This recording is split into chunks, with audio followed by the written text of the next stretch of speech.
আপনার আমার ঘরে কোরআন আছে, আছে না? কোরআন আছে, সেই কোরআনের ভিতরে আমার একটা গ্লাস লাগাই, একটা কাপড় দিয়া সুন্দর করে বান্ডিং করি, যেন কোরআনের ভিতরে কি না পড়ে, ময়লা না পড়ে। কিন্তু যখন ওই কাপড়টা নিচে পড়ে যায়, আমাদের পা যদি কাপড়টা লাগে, আমরা কি করি? তাড়াতাড়ি ওটাকে সালাম করি। কি কারণে? এই কোরআনের সাথে অ্যাডজাস্ট হওয়ার কারণে, ঠিক না? ঠিক। এই কোরআনের সাথে তিনি মিলিত হওয়ার কারণে তার দাম বেড়ে গিয়েছে। আজকে বাংলাদেশে বড় আলেম, বড় মুফতি, বড় হাফেজ, এত সম্মান কেন? এই কোরআনের সাথে তাদের কি সম্পর্ক থাকার কারণে, এই কোরআন অনুযায়ী তাদের জীবনের প্রত্যেকটা কদম এই কোরআন অনুযায়ী করানোর কারণে আজকে আমি এখানে কথা বলি। কির কারণে? এই কোরআনের কারণে। এই কোরআনের স্পর্শে যে গিয়েছে সেই স্বর্ণ হয়ে গিয়েছে, বলেন না? আল্লাহ রাব্বুল আলামিন তার বন্ধুকে কোরআন নাজিল করেছেন, এই জন্য ওমর কি হয়ে গেছে? স্বর্ণের মানুষ হয়ে গেছে। আলী স্বর্ণের মানুষ হয়ে গেছে। ওসমান, আবু বকর, এরা কি হয়ে গেছে? সোনার মানুষ হয়ে গেছে। কি কারণে? এই কোরআনের কারণে, রাসূলের সুহবতের কারণে। এই জন্য আমাদেরও উচিত যে পীর মাশায়েখ, আলেম ওলামা যারা আছে তাদের সুহবতে থাকা। ঠিক থাকা, সুহবতে থাকা। ওই যে বললাম, কোরআনের একটা নোংরা কাপড় যদি ধুয়ে আপনি কোরআনের ভিতরে রাখেন, সেই কাপড়টা যদি নিচে পড়ে যায়, আমরা যেভাবে সালাম করি, ওই কোরআনের মহাব্বতে আপনার আমার যদি আলেমদের সাথে মহাব্বত থাকে, আপনার আমার যদি পীর মাশায়েখদের সাথে মহাব্বত থাকে, তাহলে আপনার আমার দাম ওই কাপড়ের মতো হয়ে যাবে, বলেন না? সুবহানাল্লাহ। মহান রব্বুল আলামিনের দরবারে শুকরিয়া আদায় করতেছি যে মহান রব্বুল আলামিন আমাদেরকে দীর্ঘ এক সপ্তাহ পরে ঐতিহ্যবাহী পূর্ব বরাকর জামে মসজিদে এসে নামাজ পড়ার মতো তৌফিক দান করেছেন। সেই মহান রব্বুল আলামিনের দরবারে ঈমানের আওয়াজে জোরে সোরে বলি আলহামদুলিল্লাহ। লক্ষ কোটি দুরূদ ও সালাম পৃথিবীর প্রথম আকর্ষণ, নূরুন আলা নূর, নূরে মুজাসসাম, হুজুরে আকরাম নবী করিম সাল্লাল্লাহু আলাইহি ওয়াসাল্লামের কদমে। প্যারে হাজিরিন, আমরা আজকে খুতবা ভিত্তিক আলোচনায় শুনব পবিত্র কোরআনের শিক্ষা ও উহার আমল সম্পর্কে ইনশাআল্লাহ। আল্লাহ রাব্বুল আলামিন আমাদেরকে শেষ নবীর উম্মত করে শুধু ক্ষান্ত হন নাই, আমাদের জন্য আল্লাহ রাব্বুল আলামিন তার মহাবাণী, সর্বশ্রেষ্ঠ কিতাব, যেই কিতাবে আল্লাহ রাব্বুল আলামিন উম্মত মুহাম্মাদি তাদের জীবন, তাদের সংসার, তাদের রাষ্ট্র, তাদের পোশাক পরিধান, তারা কিভাবে খাবে, কিভাবে ওযু করবে, আল্লাহ রাব্বুল আলামিন এই পবিত্র কোরআনের ভিতরে বলে দিয়েছেন, বলেন না সুবহানাল্লাহ। আল্লাহ রাব্বুল আলামিন এই কোরআন যখন নাজিল করেন, রাসূল সাল্লাল্লাহু আলাইহি ওয়াসাল্লামের কদমে যখন জিবরাইল আলাইহিস সালাম হাজির হয়ে যায়, জিবরাইল আলাইহিস সালাম রাসূল সাল্লাল্লাহু আলাইহি ওয়াসাল্লামকে প্রথম বললেন, ইয়া রাসূলুল্লাহ, ইয়া হাবিবাল্লাহ, আপনি পড়ুন, ইকরা। রাসূল উত্তর দিলেন, আমি তো পড়তে পারি না। তখন জিবরাইল আলাইহিস সালাম আবার বললেন যে রাসূল আপনি বলুন, ইকরা। তখন রাসূল আবারও জবাব দিলেন যে আমি পড়তে পারি না। তখন জিবরাইল আলাইহিস সালাম রাসূল সাল্লাল্লাহু আলাইহি ওয়াসাল্লামকে ধরে চাপ দিলেন। কি দিলেন? চাপ দিলেন। জিবরাইল আলাইহিস সালামের সিনা থেকে রাসূল সাল্লাল্লাহু আলাইহি ওয়াসাল্লামের সিনার ভিতরে কোরআন শরীফ ঢুকে গেল, বলেন না সুবহানাল্লাহ। যখন জিবরাইল আলাইহিস সালাম রাসূলকে ছেড়ে দিলেন, তখন রাসূল সাল্লাল্লাহু আলাইহি ওয়াসাল্লাম শুরু করে দিলেন, ইকরা বিসমি রাব্বিকাল্লাযী খালাক, খালাকাল ইনসানা মিন আলাক। বলেন না সুবহানাল্লাহ। রাসূল সাল্লাল্লাহু আলাইহি ওয়াসাল্লাম গড় গড় করে সূরা আলাক পড়া শুরু করে দিলেন। বলেন না সুবহানাল্লাহ। এইজন্য কোরআনকে বলা হয় সিনা বাই সিনা। একজন হাফেজ মানুষ তার সিনার ভিতরে 30 পারা কোরআন ধারণ করে। এই মানুষটা 2 বছর 3 বছর মেহনতের বিনিময়ে তিনি কি করেন? 30 পারা কোরআন ধারণ করেন। কিন্তু 30 পারা কোরআন সিনার ভিতরে ধারণ করলাম, কিন্তু কোরআনের ভিতরে আল্লাহ যা বলেছেন সেই প্রতি আমল করলাম না, তাহলে এই 30 পারা হাফেজের কোনো দাম নাই। একজন মানুষ তখনই পরিপূর্ণ হাফেজ যখন তার ভিতরে 30 পারা কোরআন থাকবে। 30 পারা কোরআন থাকার পরে ওই 30 পারা কোরআনের যত আমল আছে তার ভিতরে থাকবে, তখনই তিনি একজন হাফেজ। ঠিক না বেঠিক? আমরা এখন বাচ্চাদেরকে হাফেজ বানাইয়া ক্ষান্ত দেই যে হাফেজ তো হয়েই গেছে, আর কিছু দরকার নাই। এখন আল্লাহ রাব্বুল আলামিন যে কোরআন শরীফের আলহামদুলিল্লাহ রাব্বিল আলামিন থেকে নাস পর্যন্ত যে সূরাগুলি নাযিল করেছেন, এই সূরার ভিতরে আল্লাহ রাব্বুল আলামিন যে অসংখ্য কাহিনী, অসংখ্য আমল, অসংখ্য নবী রাসূলদের ইতিহাস দিয়েছেন, এর অর্থ যদি আমরা না বুঝি তাহলে আমল করা আমাদের জন্য কি না সহজ হবে না। আমি আপনি যদি নামাজে দাঁড়াইয়া ইমাম সাহেব পড়ে ইকরা বিসমি রাব্বিকাল্লাযী খালাক, খালাকাল ইনসানা মিন আলাক, আমি আপনি শুনলাম, যদি এর অর্থ আমরা বুঝি তাহলে আমাদের নামাজে খুশুখুশুটা কি যায়? বেড়ে যায়। এখন প্রশ্ন করতে পারেন যে হুজুর, অর্থ না জানলে কি কোরআন শরীফ পড়ে কোনো সওয়াব নাই? আছে। আল্লাহ রাব্বুল আলামিন তো ঘোষণাই দিয়ে দিয়েছেন যে তুমি কোরআন শরীফ বুঝে পড়ো বা না বুঝে পড়ো, তোমার আমল নামায় আমি আল্লাহ রাব্বুল আলামিন 10টা করে নেকি দান করব। বলেন না? তুমি পড়তে পারো না, তুমি কোরআন শরীফ পড়তে পারো না, তুমি কোরআন শরীফ খুলে শুধু আঙ্গুল টেনে যাবে, আমি তোমার আমল নামায় সব লিখে দিব। বলেন না? এটা কার কালাম? আল্লাহর কালাম। আল্লাহ রাব্বুল আলামিনের সাথে বান্দা কথা বলবে কি মাধ্যমে? এই কোরআনের মাধ্যমে। আপনি আমি যখন সকাল শুরু হওয়ার সাথে সাথেই সূরা ফাতিহার পরে ইয়াসিন সূরা তেলাওয়াত করা শুরু করে দেই, আমি আপনি তেলাওয়াত করি, আমার তেলাওয়াতের সাথে সাথে আল্লাহ রাব্বুল আলামিন এই তেলাওয়াতের জবাব দিচ্ছেন। বলেন না? কারণ আল্লাহ রাব্বুল আলামিনের সাথে কথা বলার একমাত্র কিতাব হচ্ছে কি? কোরআন।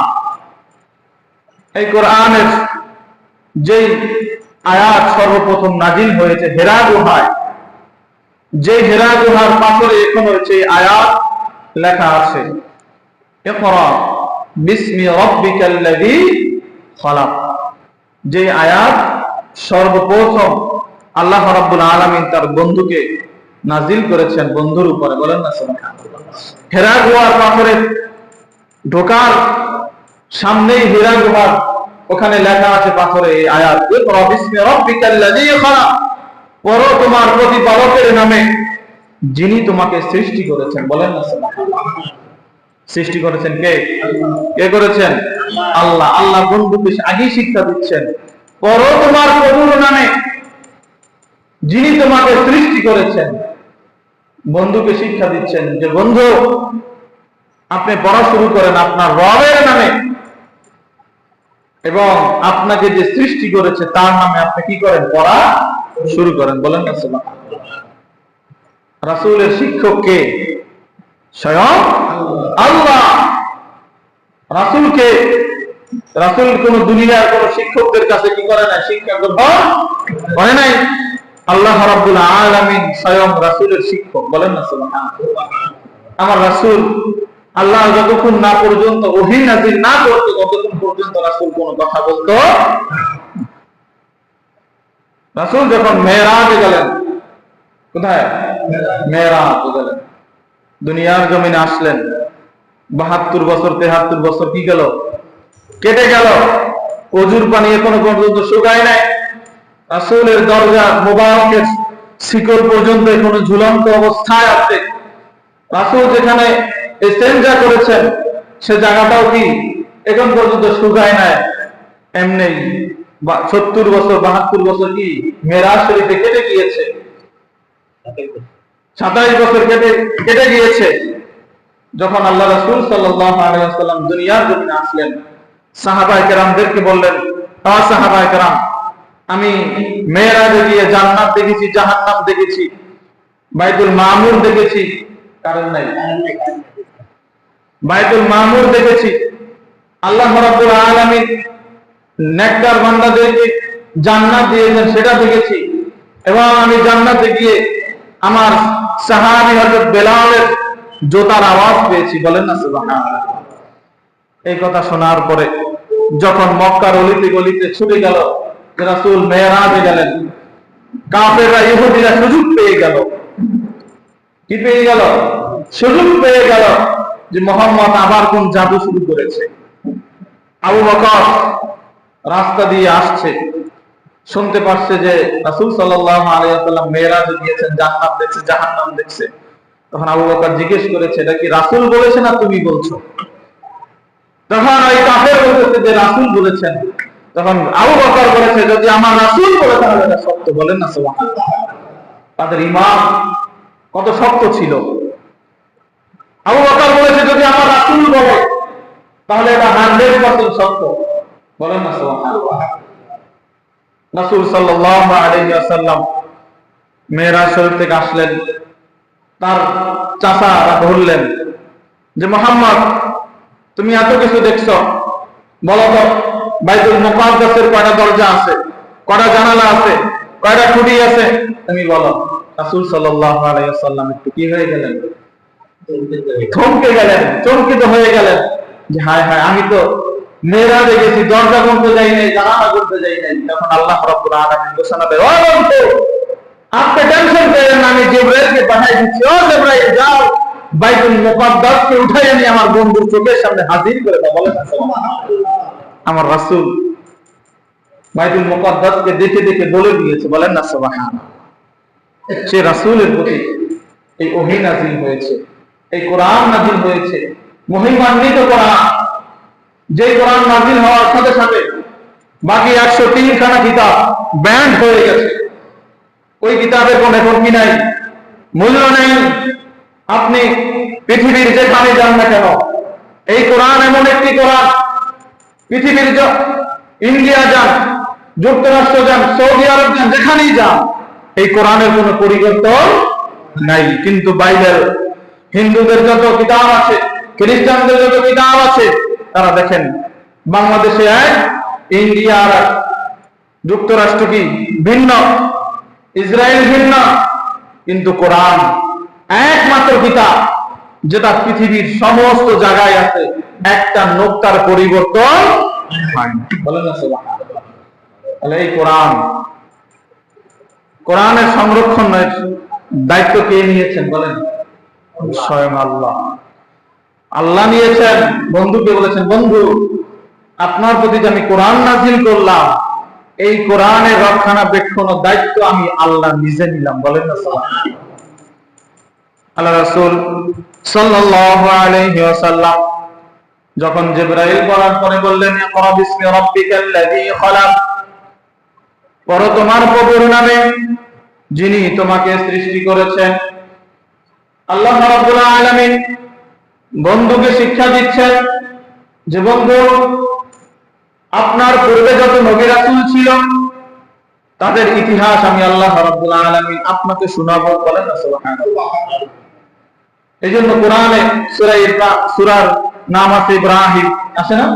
সূরা মারিয়াম, ইউসুফ, ইব্রাহিম আলাইহিস সালামের ইতিহাস যে ইতিহাস আমাদের মুসলমানদের অন্তরে কি হয়, দাগা পড়ে যায়। ইসমাঈল আলাইহিস সালামের ইতিহাস আমাদের পিতাদের অন্তরে কষ্ট লেগে যায় শুনলে। কারণ ইব্রাহিম আলাইহিস সালাম তার সন্তান, দুধের সন্তানকে মরুভূমিতে ফেলে আসছিল, ইসমাঈল আলাইহিস সালাম। এরপর আল্লাহ রাব্বুল আলামিন ইব্রাহিমকে বললে যে এখন তুমি কি করো, মক্কা কাবা শরীফ বানানো শুরু করো। এরপরে কাবা শরীফ বানানো, এরপরে ইব্রাহিম আলাইহিস সালাম আল্লাহর কাছে বললেন, আল্লাহ কাবা শরীফ তো হয়ে গেল, এখন এর তওয়াফকারী এখন আমি কোথায় পাবো? তখন আল্লাহ রাব্বুল আলামিন ইব্রাহিম আলাইহিস সালামকে, ইব্রাহিম তুমি এই পাথরের উপরে দাঁড়াইয়া তুমি মানুষদেরকে আহ্বান করো, মানুষদের কাছে পৌঁছায় দেওয়ার দায়িত্ব আমি আল্লাহ রাব্বুল আলামিন। বলেন না সুবহানাল্লাহ। এই জন্য বন্ধুকে বিগত নবী রাসূলদের ইতিহাস জানাইয়া বন্ধুকে সান্ত্বনা দিচ্ছেন, বন্ধু যত নবী রাসূল আসছে কোন নবী রাসূল দুনিয়ায় শান্তিতে থাকতে পারে নাই।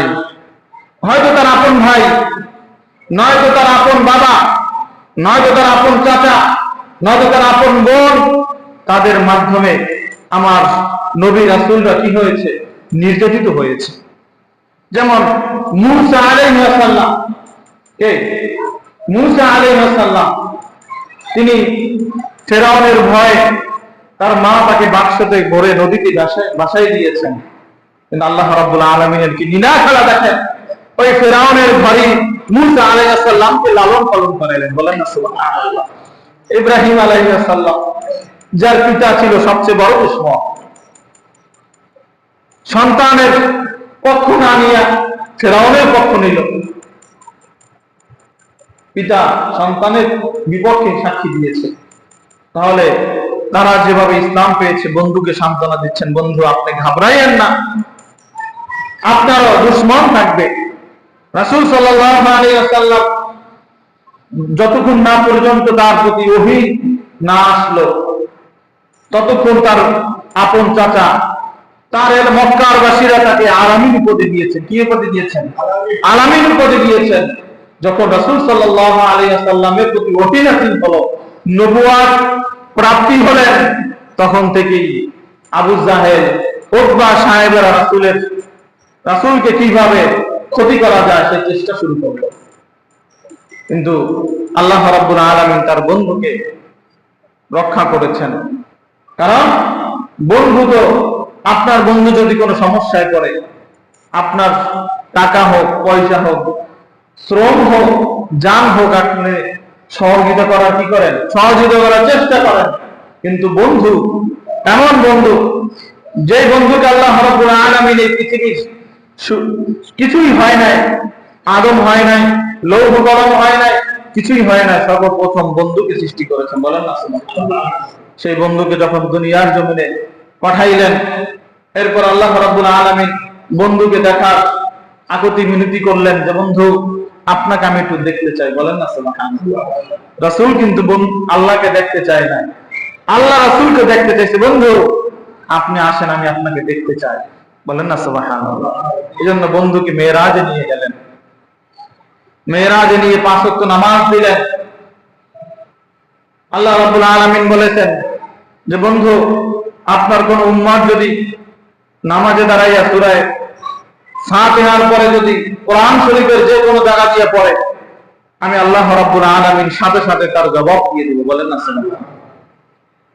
আপনার উম্মতের জন্য, তাদের জন্য মেরাজ হলো নামাজ। আর আমার সাথে কথা বলার জন্য আমি আল্লাহ রাব্বুল আলামিন আপনাকে কিতাব দান করেছি। বলেন না সুবহানাল্লাহ। আপনি বন্ধু তো আমার সাথে কথা বলে গেলেন, আমার সাথে ঘোরাফেরা করে গেলেন, আপনার উম্মতটাও আমার সাথে কথা বলতে পারে নাই। আপনার উম্মতের জন্য আমি কোরআন নাযিল করে দিলাম, এই কোরআনের তেলাওয়াত করলে আমি আল্লাহ রাব্বুল আলামিনের সাথে কথা হয়ে যাই। বলেন না সুবহানাল্লাহ। আল্লাহ রাব্বুল আলামিন বলেন, ওয়ালাকাদ ইয়াসসারনাল কুরআনা লিয-যিকরি ফাহাল মিন মুদ্দাকির। আমি তো কোরআনকে সহজ করে দিয়েছি উপদেশ গ্রহণ করার জন্য। কি দেশ? উপদেশ গ্রহণ করার জন্য। দেখবেন এই কোরআন পড়ার কারণে, এই কোরআনের উপদেশ মানার কারণে কি হয়েছে? অনেক মানুষ আল্লাহর ওলি হয়ে গেছে। আছে না বাংলাদেশে? শাহজালাল, শাহপরান, শাহ মাখদুম, ইয়ারউদ্দিন খলিফা, সারসিনার জমিনে শাহ নসর নিসারউদ্দিন রাহমাতুল্লাহ আলাইহি, এরকম অসংখ্য অগণিত পীর মাশায়িখ বাংলার জমিনে ঘুমাইতেছে। কি কারণে? তাদের এই মর্যাদা কি কারণে? এই কোরআনের কারণে। এই কোরআনের প্রতি তাদের অনুগ্রহ, তাদের এই কোরআন অনুযায়ী জীবন গঠন করার কারণে তাদের কাছে গিয়ে, তাদের মাজারে গিয়ে আমরা দোয়া করি, সাথে সাথে কবুল করে কে? আল্লাহ। কি কারণে? এই কোরআনের কারণে। আপনার আমার ঘরে কোরআন আছে, আছে না? কোরআন আছে, সেই কোরআনের ভিতরে আমার একটা গ্লাস লাগাই, একটা কাপড় দিয়া সুন্দর করে বান্ডিং করি, যেন কোরআনের ভিতরে কি না পড়ে? ময়লা না পড়ে। কিন্তু যখন ওই কাপড়টা নিচে পড়ে যায়, আমাদের পা যদি কাপড়টা লাগে, আমরা কি করি? তাড়াতাড়ি ওটাকে সালাম করি। কি কারণে? এই কোরআনের সাথে অ্যাডজাস্ট হওয়ার কারণে। ঠিক না? ঠিক। এই কোরআনের সাথে তিনি মিলিত হওয়ার কারণে তার দাম বেড়ে গিয়েছে। আজকে বাংলাদেশে বড় আলেম, বড় মুফতি, বড় হাফেজ, এত সম্মান কেন? এই কোরআনের সাথে তাদের কি সম্পর্ক থাকার কারণে, এই কোরআন অনুযায়ী তাদের জীবনের প্রত্যেকটা কদম এই কোরআন অনুযায়ী করানোর কারণে আজকে আমি এখানে কথা বলি। কি কারণে?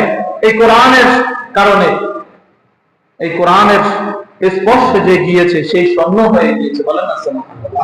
আমার রাসূলের ভিতরে কি ছিল? কোরআন ছিল।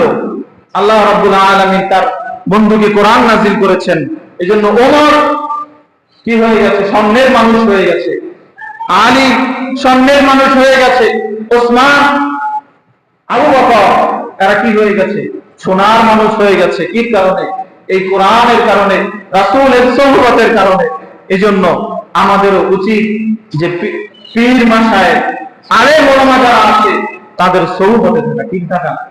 সোহবতে থাকা। ওই যে বললাম, কোরআনের একটা নোংরা কাপড় যদি ধুয়ে আপনি কোরআনের ভিতরে রাখেন, সেই কাপড়টা যদি নিচে পড়ে যায়, আমরা যেভাবে সালাম করি, ওই কোরআনের মহাব্বতে আপনার আমার যদি আলেমদের সাথে মহাব্বত থাকে, আপনার আমার যদি পীর মাশায়েখদের সাথে মহাব্বত থাকে, তাহলে আপনার আমার দাম ওই কাপড়ের মতো হয়ে যাবে। বলেন না সুবহানাল্লাহ। তাহলে আমাদের আলেমদের সাথে বেশি বেশি কি রাখা দরকার? সম্পর্ক রাখা দরকার। কারণ আমরা এখন বৃদ্ধ হয়ে গেছি, কোরআন পড়তে পারি না। অনেকে আছি না, কোরআন পড়তে পারে না। 2টা সূরা 3টা সূরা কোন রকম পড়তে পারে, নামাজ পড়তে পারে, কোরআন শরীফ পড়তে পারে না। কিন্তু আপনি আলেমের সাথে সম্পর্ক রাখার কারণে হয়তো আল্লাহ রাব্বুল আলামিন কাল কিয়ামতের ময়দানে আপনাকে এই সিলাই মাফ করে দিতে পারে।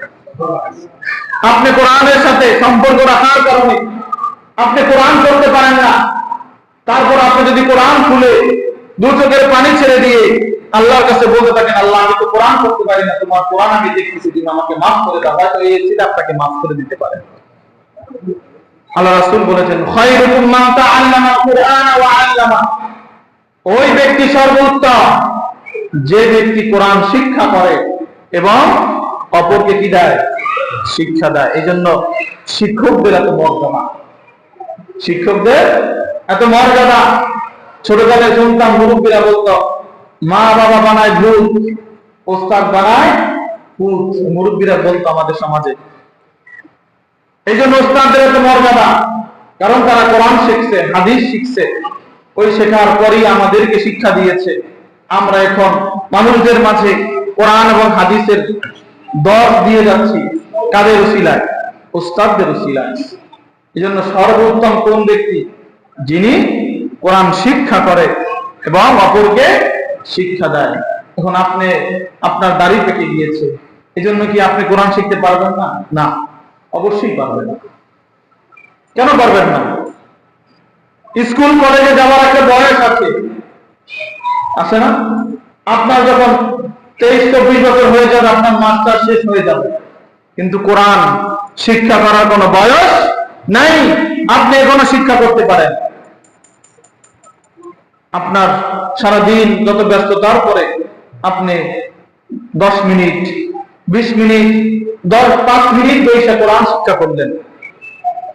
আপনার আল্লাহ রাসূল সাল্লাল্লাহু আলাইহি ওয়াসাল্লাম বলেছেন, যেই ছাত্র তলবে আলেম ইলম শিক্ষা করার জন্য কোথায় যায়, ঘর মসজিদে যায় বা মাদ্রাসায় যায়, ফেরেশতারা তার পায়ের নিচে নূরের পর বিছা থাকে। বলেন না সুবহানাল্লাহ। আপনি যদি ঘর থেকে নিয়াত করে বের হন, আমি আজকে মসজিদে গিয়ে একটা সূরা পড়ে আসবো, ভালো করে শিখে আসবো, নিয়াত করেছেন, আপনি একজন আলেমের ছাত্র হওয়ার জন্য নিয়াত করে ঘর থেকে বের হয়েছেন, আপনার পায়ের নিচে ফেরেশতারা পর বিছাবে। বলেন না সুবহানাল্লাহ। এই জন্য কোরআনের এত দাম, কোরআনওয়ালা মানুষের এত দাম। আল্লাহ রাব্বুল আলামিন কোরআনওয়ালা মানুষদেরকে এত দাম দিয়েছেন। আপনাদের আমাদের এই সমাজের মাঝে কত আলেম আছে, আছে না? আছে কিনা? আলেমরা সালাম দেওয়ার আগে আপনারা কেন সালাম দেন? কি কারণে? কোন মর্যাদার কারণে? এই হাদিস এবং কোরআনের মর্যাদার কারণে। আমার এত দাম কেন? এই কোরআন শিক্ষা করার কারণে, হাদিস শিক্ষা করার কারণে। এই জন্য বাবাদেরকে বলে যায়, মা বোনদেরকে বলি, অন্তত আপনার একজন সন্তান হলেও কোরআনের হাফেজ বানান, আলেম বানান। আলেম না হোক, হাফেজ না হোক, অন্তত কোরআন শিক্ষাটা যেন কোরআন করতে পারে, সেই শিক্ষাটা তাদের দেওয়া উচিত। কিন্তু আমাদের সমাজে এখন বাংলা ইংরেজি পড়ার জন্য হুড় হুড় করে লেগে যায়। ফজর হতে না হতে শৃঙ্খলা।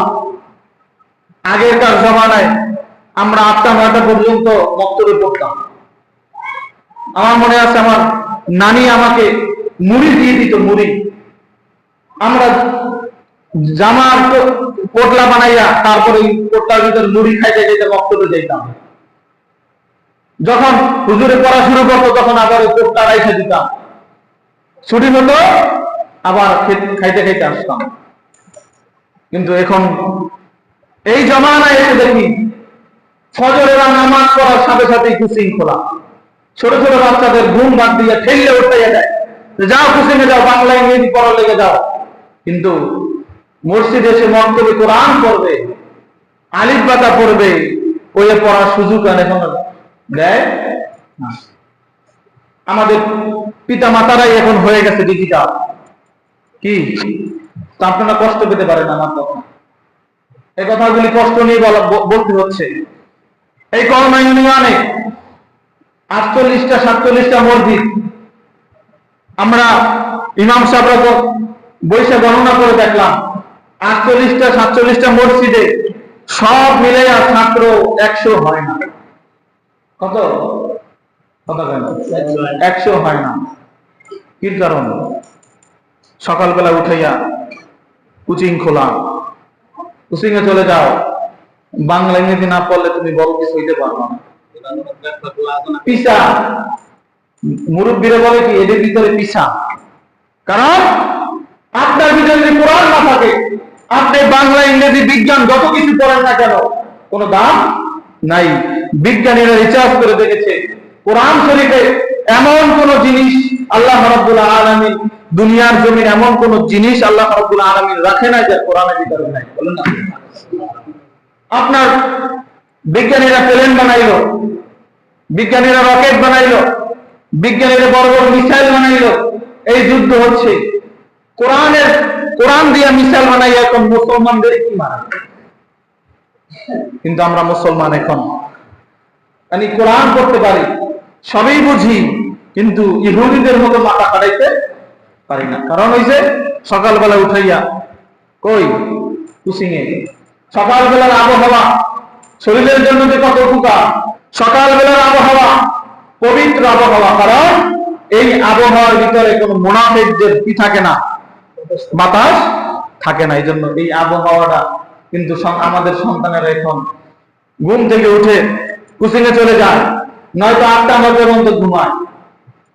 কি আছে না? কিন্তু এই সন্তানের যে মৃত্যুর সময় যে আপনার পাশে গিয়ে দাঁড়াবে, এই শিক্ষা যে আপনি দিতে পারেন নাই, এর মধ্যে কপাল পোড়া আর দুনিয়ার জমিনে নাই। জন্য কোরআন শিক্ষা দিতে হবে সন্তানকে, যেন আপনার মউতের সময় আপনার সন্তান আপনার লাশের পাশে গিয়ে কোরআন তেলাওয়াত করতে পারে, যেন আপনাকে তওবা করাতে পারে। এখন আমি কিছু যদি নাই জানি, তাহলে আমি আপনাকে কি পড়াবো? কথা বলেন, কি পড়াবো? কিন্তু আমি যদি কিছু জানি, আমার পিতা আমার মাতা যদি ইন্তেকাল করে, আমার পিতা মাতাকে আমি কালেমা পড়াতে পারবো, আমার পিতার আমি জানাজা পড়াতে পারবো। সেই পিতা তো সবচেয়ে ভাগ্যবান, যে পিতা সন্তানের পিছে নামাজ পড়ে। এর মতো ভাগ্যবান আর দুনিয়ার জমিনে কেউ নাই। সন্তানের পিছে নামাজ পড়া যে কত তৃপ্তি, পিতা ছাড়া কেউ জানে না। এখন আপনার সন্তান যদি এই মেম্বারে বসে আলোচনা করে, আপনার মুখে না ফুটলেও অন্তরে গর্বে ভরে যাবে। আপনার নাতি যদি শোনে হাফেজ হয়েছে, আলেম হয়েছে, তখন আপনার বুকটা গর্বে ভরে যাবে, গর্ব হয়ে যাবে। আপনি গর্ব করে বলতে পারবেন যে আমার নাতি কি হয়েছে? হাফেজ হয়েছে, আলেম হয়েছে। এই জন্য আপনাদের পায়ে হাত দিয়ে বলে যায়, কমপক্ষে একজন সন্তান হলেও আলেম বানান, যেন শেষ মউতের সময় আপনার জানাজার নামাজটা আপনার সন্তান, আপনার নাতি পড়াতে পারে। আমি আলেম হওয়ার পিছনে সবচেয়ে বেশি আমার বাবার অধিকার বেশি। আমার বাবা আমার হাতুর পিঠে আমাকে আলেম বানাইছে, আমার মা গার্মেন্টস করে আমাকে আলেম বানাইছে। অনেকে বলে, হুজুর আপনার বাবা মনে হয় আলেম না, আমার বাবা একজন রাজমিস্ত্রি, যিনি আমি ছোটকাল থেকে দেখতে দেখতে বড় হয়েছি, এখন পর্যন্ত হাতুর পিঠায় রাজমিস্ত্রি কাজ করে আমাকে আলেম বানাইছে। আমার মা ছোটকালে দেখছি গার্মেন্টস করে, আমাকে গার্মেন্টসের টাকা দিয়ে আমাকে আলেম বানাইছে, কিতাব কিনে দিয়েছে। আজকে তাদের ফসল আমি। কিন্তু আপনার এত কষ্টের টাকা পয়সা সন্তানের পিছে খুয়াইলেন, বাংলা ইংরেজি পিছে খুয়াইলেন, কিন্তু কোরআন শিক্ষা করার জন্য আপনার চেষ্টা ছিল না। আপনি চেষ্টা করেন নাই দুনিয়ার জমিনে। ওই হাসরের ময়দানে হাই আফসোস ছাড়া আপনার কোনো গতি থাকবে না।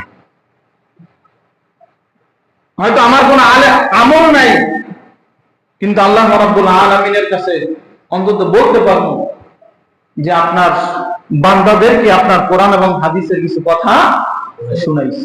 অতএব এই উসিলায় তো আল্লাহ মাফ করে দিতে পারে না? কোন উসিলায় কাকে আল্লাহ রাব্বুল আলামিন কখন মাফ করে দিবে, একমাত্র রব ছাড়া কেউ জানে না। এজন্য আপনার কষ্টের টাকা, আপনার কষ্টের শ্রম, মাথার ঘাম পায়ে ফেলাইয়া সন্তানকে টাকা দিচ্ছেন। এখন সন্তান বাবার পরিচয় দিবে, তাতে লজ্জা পায়। কি পায় না? কথা কেন? বাবার পরিচয় দিবে, সে লজ্জা পায়। তখন বাবা কি করে? বলতে লজ্জা পায়। কেন? প্রেস্টিজ থাকবে না। তোমার দাদা কি ছিল? বলতে লজ্জা পায়। তোমার নানা কি ছিল? বলতে লজ্জা পায়। কারণ তাদের প্রেস্টিজে বেঁধে যায়, তাদের আত্মসম্মানে বেঁধে যায়। কিন্তু ওই বাবা যারা প্রবাসে থাকে, যারা কোথায় থাকে? প্রবাসে থাকে, মা বাবা সন্তান স্ত্রী সব কিছু ছেড়ে ওই বিদেশে পড়ে আছে, সন্তানের জন্য প্রতি মাসে টাকা পাঠায়, স্ত্রীর জন্য টাকা পাঠায়, কিন্তু সন্তান ওই পিতার পরিচয় এক সময় দেয় না, এক সময় দিবে না। কারণ তলাবুল ইলমি ফারিদাতুন আলা কুল্লি মুসলিম ওয়া মুসলিমা। রাসূল বলেছেন প্রত্যেক মুসলমানদের জন্য ইলম অর্জন করা ফরজ। কোন ইলম? বাংলা ইংরেজি অঙ্ক না, কোরআন অনুযায়ী আপনার জীবন গঠন করা, হাদিস অনুযায়ী আপনার জীবন গঠন করা, এটাই হচ্ছে ইলম।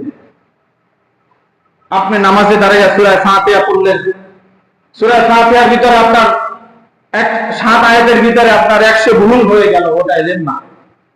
আপনি সহি শুদ্ধভাবে সুন্দরভাবে নামাজটা শেষ করলেন, খুশি খুশির সাথে শেষ করলেন, আপনার মনে সায় দিল যে আমার নামাজটা হয়তো আল্লাহ রাব্বুল আলামিন কবুল করতে পারে, তাহলে ওই ইলমটা হচ্ছে আপনার পরিপূর্ণ ইলম। এই জন্য আমাদের উচিত, এখনো সময় আছে, কোরআন শিক্ষা করা। কি শিক্ষা করা? কোরআন শিক্ষা করা। কমপক্ষে হলো 10 মিনিট 5 মিনিট মসজিদে এসে বা যেখানে সম্ভব সেখানে আপনি কোরআন শিক্ষা করতে পারেন। অন্তত আপনার নামাজে যেন কোনো ঘাটতি না থাকে। আল্লাহ রাব্বুল আলামিন এই কোরআন নাযিল করেছেন। এই কোরআনের ভিতরে যদি আমি আলহামদুলিল্লাহ রাব্বিল আলামিন এখানে একটা জবর একটা জের ভুল হয়ে যায়, তার শিরক হয়ে যাবে। কি হয়ে যাবে? শিরক হয়ে যাবে। যে শিরকের গুনাহ আল্লাহ রাব্বুল আলামিন তওবা ছাড়া কি করে না? মাফ করে না। তো যদি সহি শুদ্ধভাবে না করতে পারি তাহলে আমাদের শিরক হতেই থাকবে, কিন্তু আমরা বুঝবো না। এজন্য আপনাদের ঘরের পাশে মসজিদ, আপনাদের এলাকায় অসংখ্য মাদ্রাসা আছে, অসংখ্য আলেম আছে, তাদেরকে ধরে আপনারা কোরআন শিক্ষা করবেন। আর সন্তানের পিছে বাংলা ইংরেজির পিছে লাখ লাখ টাকা খরচ করছেন, দিন শেষে সন্তান কি দিবে? শূন্য দিবে। আমার চোখে দেখা, আমার ওস্তাদের কাছে আমরা 47 জন ছাত্র লেখাপড়া করেছি। সেই 47 জনের ভিতরে আমি একমাত্র ব্যক্তি যে এখনো এখানে এই পথে টিকে আছি, এই জুব্বাটা এখনো গায়ে দিচ্ছি। আমি যখন ওস্তাদের কাছে প্রথম ওস্তাদের কাছে গেলাম, তখন ওস্তাদ আমাকে বলছিল যে কলার জুব্বাটা বাদ দেওয়া যায় না। তখন ওদিন যে বাদ দিয়েছি, আজ পর্যন্ত আমি আর সেই কলার জুব্বা গায়ে দেইনি, চুলের কাটিং দেই নাই। হয়তো চুল একবারে ছোট, নাহলে বাবরি, দুইটা। এটা কি রাখা সুন্নাহ? কিন্তু এখন যুবকদের স্টাইল, চারিদিকে নাই উপরে পাখির বাসা, কি গাছের মতো, গাছের নিচে কোনো ডাল নাই, উপরে যেরকম ঝাপসা থাকে, যুবকদের চারিদিকে নাই, উপরে পাখির বাসার মতো। মানে রাখছে যে কাক এসে ডিম পারবে, এই ডিমটা বড় বাইসে খাই, কোনো লাভ নাই। আপনার টাকা কোথায় যাচ্ছে, কি করছে, আপনার সন্তান কি করছে, এটা আপনার দেখা দায়িত্ব। কিন্তু আমাদের পিতারা বিদেশে থাকার কারণে সন্তানের খবর নিতে পারে না। কিন্তু এই দায়িত্ব এখন মায়ের উপরে পড়ে গিয়েছে। কার উপরে? মার উপরে পড়ে গিয়েছে। সন্তান টাকা চাইলেই টাকা দেওয়া যাবে না, যাবে বলেন? যাবে না। আমার মনে আছে, আমার পিতার কাছে আমি 200 টাকা চাইছিলাম। কয়টা? 200। লটারি কেনার জন্য 200 টাকা চেয়েছিলাম। তখন আমার পিতা আমার সাথে 3 দিন কথা কয় না, যে আমার এত কষ্টের টাকা তুমি কেন লটারি দিতে ব্যয় করবা? তুমি কিছু খাও, আমি তোমাকে খাওয়াবো, আনে দানে খরচ করা যাবে না। আমরা আজকে সন্তানের কাছ থেকে হিসাব নেই না দেখাই সন্তান গাঁজাখোর, ইয়াবাখোর, সন্তান আজকে বেপথে চলে গিয়েছে। কিছুদিন পরে বাপ ছেলে একসাথে সিগারেট খান, আছে না সমাজে? আছে না? আছে। বাপ ছেলে একসাথে গাঁজার ব্যবসা করে, ইয়াবার ব্যবসা করে, তাহলে সমাজ আমাদের কোথায়? এই সন্তান যে আপনার মৌতের সময় মুখে পানি দেবে, আপনি গ্যারান্টি দিতে পারবেন? পারবেন না। কিন্তু আপনার আলেম সন্তান, আপনার হাফেজওয়ালা সন্তান, আপনার দ্বীনওয়ালা সন্তান আপনাকে ওই মৌতের সময়, কঠিন মৌতের সময়, তখন আপনার কানে গিয়ে বলবে লা ইলাহা ইল্লাল্লাহ মুহাম্মাদুর রাসূলুল্লাহ, এটা বলতে পারবে। হয়তো আপনার এই সন্তানের উসিলায় আপনার জবান ও কালেমা জারি হয়ে যেতে পারে। আল্লাহ রাব্বুল আলামিন আমাদেরকে আলেম ওয়ালা পিতা হওয়ার মতো তৌফিক দান করুন, সবাই বলি আমিন। আমাদেরকে নবীর সুন্নাহ, আল্লাহ রাব্বুল আলামিনের কোরআনের যেই আদেশ নিষেধ করেছেন, আল্লাহ রাব্বুল আলামিন আমাদেরকে মানার মতো তৌফিক দান করুন, সবাই বলি আমিন। ওয়া আখিরি দাওয়ানা আলহামদুলিল্লাহি রাব্বিল আলামিন।